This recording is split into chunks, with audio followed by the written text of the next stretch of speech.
পৃথিবীর মানুষের কাছে তথা মহাকাশের এক বিস্ময় ব্ল্যাক হোল, যাকে দানব বললেও ভুল হবে না। ব্ল্যাক হোল বা কৃষ্ণগহ্বর মহাকাশের এমন একটি স্থান জুড়ে রয়েছে যার মধ্যাকর্ষক শক্তি এতটাই প্রখর যে তার হাত থেকে কোনো কিছুই পালাতে পারে না, এমনকি আলোর রোশনিও। পৃথিবী থেকে এই ব্ল্যাক হোল 500 কোটি ট্রিলিয়ন কিলোমিটার দূরে। এটার ভর সূর্যের চাইতেও 650 কোটি গুণ বেশি। এই ব্ল্যাক হোল সম্পর্কে এর আগে বিজ্ঞানীদের তেমন কোনো ধারণা ছিল না, কিন্তু ধীরে ধীরে এ সম্পর্কে অনেক তথ্যই জানা যাচ্ছে। প্রিয় দর্শক, মূল ভিডিওতে যাওয়ার আগে একটি কথা, যারা এখনো আমাদের চ্যানেলটি সাবস্ক্রাইব করেননি তারা চ্যানেলটি সাবস্ক্রাইব করে বেল আইকনটি বাজিয়ে দিন।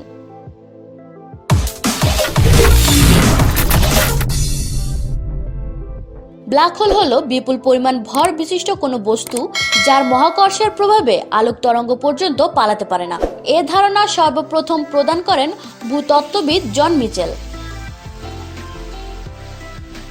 1796 সালে গণিতবিদ পিয়েরে সিমন ল্যাপ্লেস একই মতবাদ প্রদান করেন তার exposition do system do Monday বইয়ের প্রথম ও দ্বিতীয় সংস্করণে। 1916 সালে আইনস্টাইন তার জেনারেল রিলেটিভ ভিত্তিক তত্ত্ব দিয়ে ধারণা করেন ব্ল্যাক হোল থাকা সম্ভব। আর 1994 সালে এসে নভেচারি প্রমাণ করেন আসলেই ব্ল্যাক হোল আছে। এটি কোনো সায়েন্স ফিকশন নয়। জার্মান বিজ্ঞানী কার্ল শোয়ারজেসকাইল্ড 1916 সালেই দেখান যে কোনো তারকা ব্ল্যাক হোলে পরিণত হতে পারে। এই প্রথমবারের মতো মহাকাশ বিজ্ঞানীরা একটি কৃষ্ণগহ্বর বা ব্ল্যাক হোলের ছবি তুলতে সক্ষম হয়েছে, যা মহাকাশ বিজ্ঞানের ক্ষেত্রে একটা বড় ঘটনা।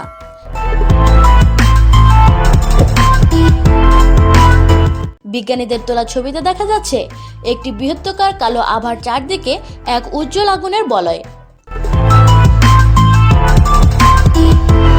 অ্যান্টার্কটিকা, স্পেন ও চিলির মতো পৃথিবীর নানা প্রান্তে বসানো 8টি রেডিও টেলিস্কোপের এক নেটওয়ার্ক দিয়ে এই ছবি তোলা সম্ভব হয়।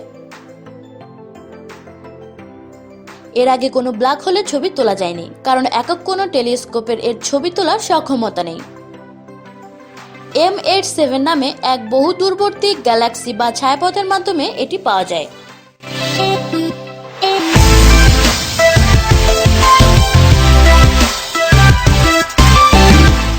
প্রিয় দর্শক, কেমন লাগলো আজকের ভিডিও জানাতে কমেন্ট করুন। এমনই আরো মজার মজার ভিডিও পেতে চ্যানেলটি সাবস্ক্রাইব করুন। পরবর্তী ভিডিও দেখার আমন্ত্রণ রইল। ধন্যবাদ।